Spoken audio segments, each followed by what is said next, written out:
c'est aussi en convention récepteur, puisque le courant électrique il rentre par le haut. Alors, la loi d'additivité des tensions, loi d'additivité des tensions,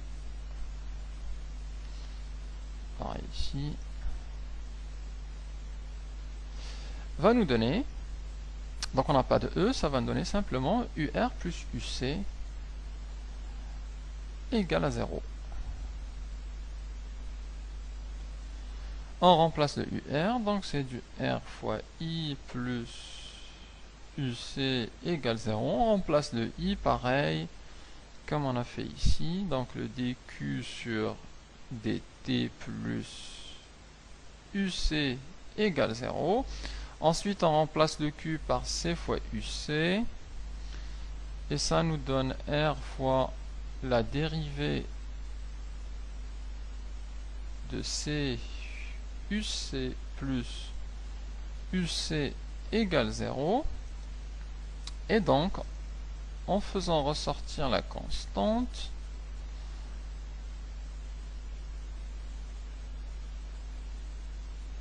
C, ça va donner C, enfin R d'abord, fois C, fois la dérivée de UC sur dt, plus la tension UC, c'est égal à 0, qui correspond à l'équation différentielle de UC de t. Donc, c'est l'équation différentielle de UC de t. Et à partir de cette équation différentielle, on peut trouver sa solution. Alors, je parle de solution d'équation différentielle, sachant qu'on le verra en cours de maths, comment résoudre ce type d'équation, et mathématiquement comment passer de celle-là à la solution, et de celle-là à la solution. Alors, je n'insisterai pas dessus dans ce cours, mais la solution de cette équation va être UC égale à E fois l'exponentielle de moins t sur taux. La variable étant le temps. Le taux est une constante et c'est toujours la constante de temps R fois C. On a donc, pour les deux régimes, la charge et la décharge, les différentes solutions qui sont des fonctions exponentielles, mais graphiquement, ce ne sont pas exactement les mêmes. Ils ressemblent, mais sont un peu différents. Alors, traçons ces deux tensions. D'abord, pour la charge, UC en fonction du temps. Alors, la fonction de ce type-là, donc E fois 1 moins exponentielle moins t sur taux, ça commence à t égale à 0 à 0. Et ensuite, ça augmente assez vite. Et ça atteint une valeur finale. Cette valeur finale correspond à la tension E. Et donc ça, c'est UC de t.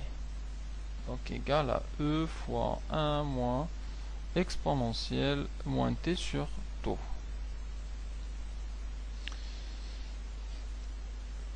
Là, on parle d'exponentielle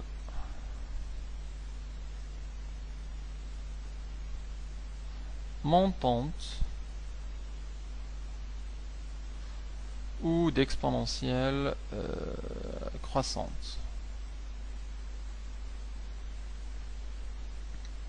Donc lors d'une charge, la tension UC, elle part de 0 et elle croît de façon exponentielle jusqu'à une valeur constante qui est égale à E.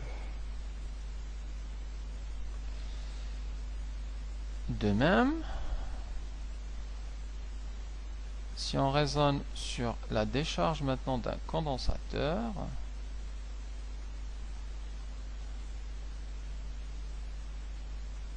si on veut tracer maintenant la fonction E exponentielle moins t sur tau, alors c'est une fonction exponentielle aussi, sauf que elle est descendante ou décroissante.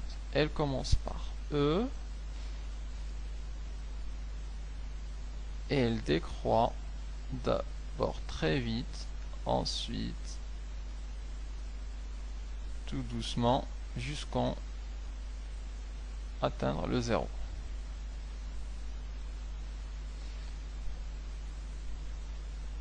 Et c'est la tension UC de t égale à E exponentielle moins t sur tau.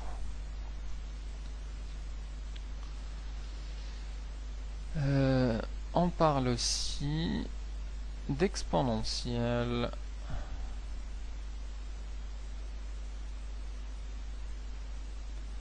descendante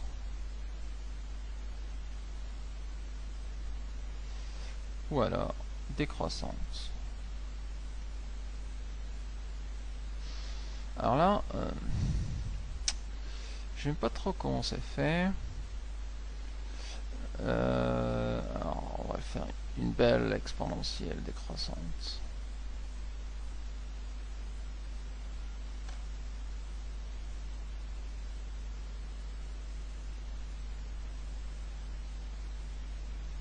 Comme ça.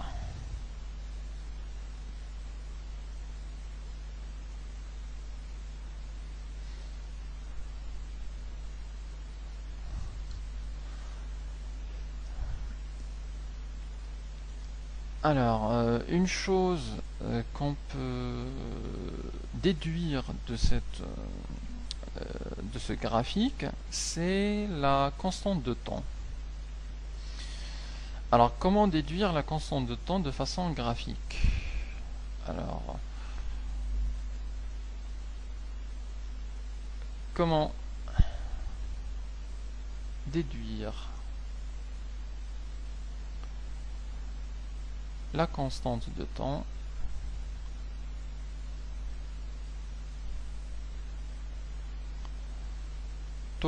graphiquement?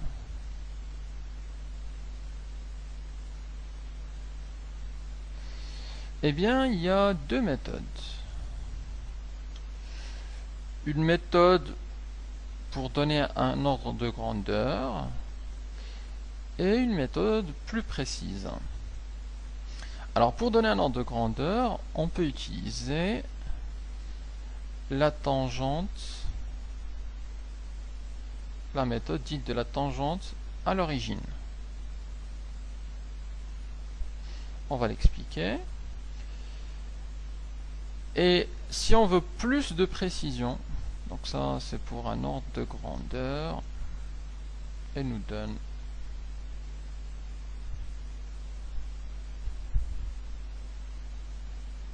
un ordre de grandeur. Si on veut plus de précision, alors on utilise la méthode dite des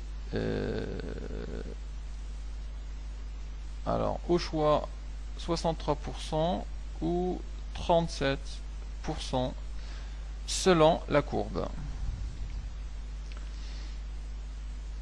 Ce que je veux dire par là, c'est qu'on emploie le 63% si l'exponentielle est montante et on emploie le 37% lorsque l'exponentielle est descendante. Donc là, expo montante. Et là, c'est l'expo descendante. Dans les deux cas, la méthode